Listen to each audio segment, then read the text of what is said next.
मुल्क के आईटी शहर बेंगलुरु में कब्रिस्तानों का मसला संगीन बना हुआ है।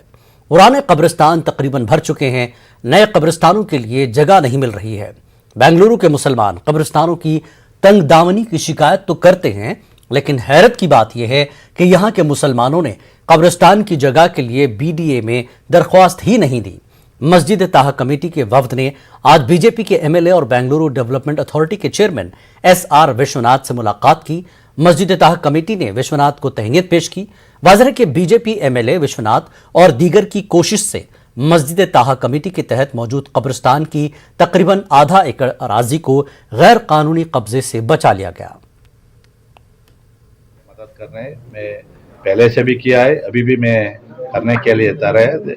वो हमारा नेता लोग पूछा है, वो कंपाउंड बनाए, उनको बना देंगे।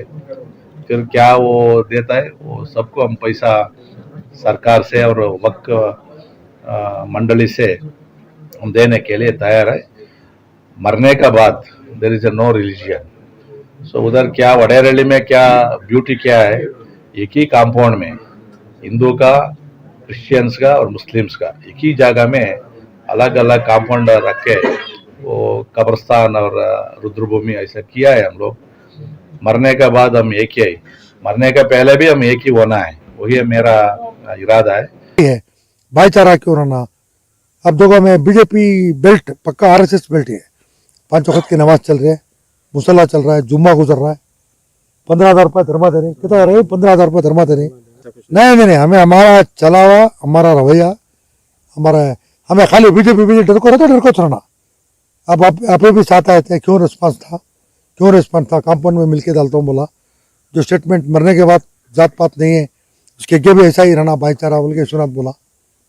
लोगों को मिलजुल कर रहने की अपील करते हुए, अमन और इत्तेहाद का पैगाम देते हुए ये बात कही कि वो मुस्लिम तबके के लिए कब्रिस्तान के लिए जगह फराहम करने के लिए संजीदा हैं। उन्होंने कहा कि बेंगलोर डेवलपमेंट अथॉरिटी में कोई भी दरख्वास्त कब्रिस्तान की जगह के लिए नहीं आई है। अगर ऐसी कोई दरख्वास्त आती है तो वो ज़रूर गौर करेंगे।